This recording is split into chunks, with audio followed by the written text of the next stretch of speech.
Can Clemson get it done? Can they sneak into the playoff despite losing a rivalry game to South Carolina, who would be on the outside looking in? Because this is the playoff structure we've decided. I have railed against auto bids for a long time, but guess what? They still exist. So Clemson could get into the playoff, and South Carolina would be watching like Matthew McConaughey in Interstellar, just banging on the window, no, no, no, and they wouldn't be able to do anything about it. So the key to this game for Clemson is Kade Klubnik. It is Kade Klubnik going into the game. It'll be Kade Klubnik during the game and at the end of the game. He is the most singularly important player on either side. His ability to succeed will define whether Clemson can succeed. So when you think about SMU, what do you ponder? What pops into your mind? Is it they're in the ACC? Okay, good, because that should be the first stop. But they're in the ACC. Not a single ACC team has beaten them, by the way. BYU beat them on their home field by 3 points back in early September in a game that at the time looked like a battle of two teams who aren't really going anywhere, at least not that exciting. And, well, that just didn't prove to be the case. That's why you play games on the field, not hypothetically on paper. So that's the only team that's beaten SMU. Everybody else, it's been pretty hard. It's been very hard, as a matter of fact. So when you think of SMU, you probably think about Rhett Lashley, their head coach, who is a really good offensive mind. You probably think about Kevin Jennings, who's taken over at quarterback and has run with it this year. Sometimes literally, sometimes metaphorically. He's done a really good job and has established himself as the starter. I thought Preston Stone was good last year.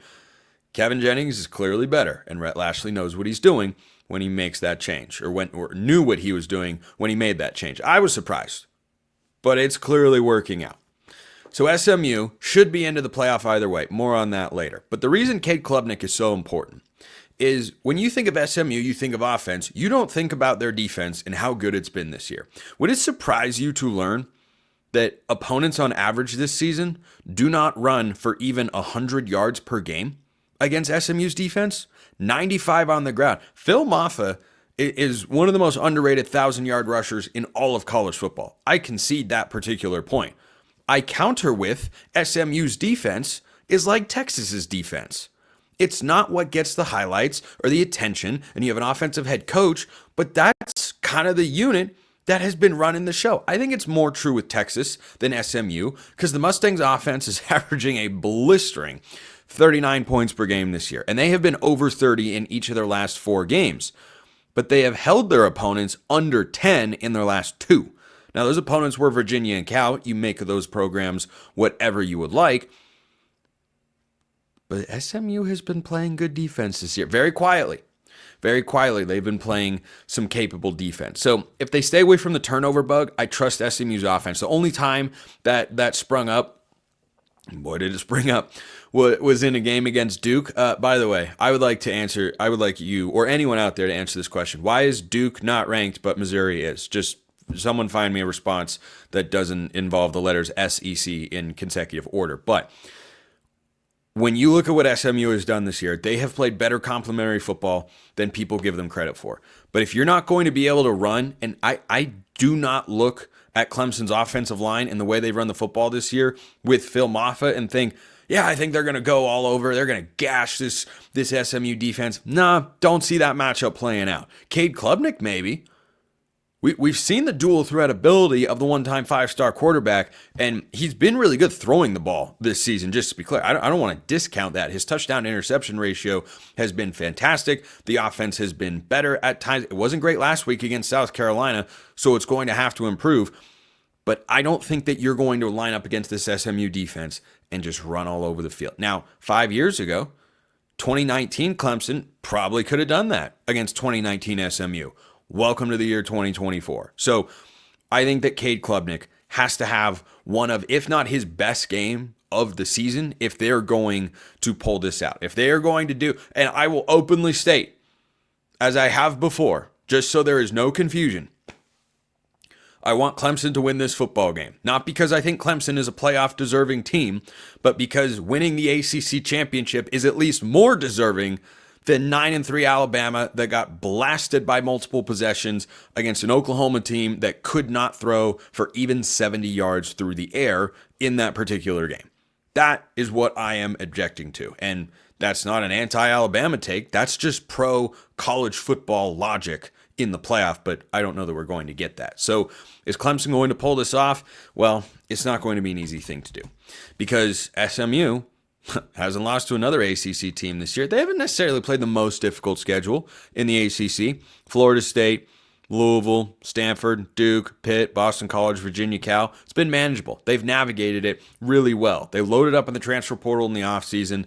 They figured out what they need to do at quarterback. They've settled in defensively. Hasn't always been great this year. It's not a dominant defensive unit for SMU, but certainly, as I mentioned, is an underrated unit at the very least. So our friends at FanDuel have got SMU favored by 2.5, a total of 55.5, by the way.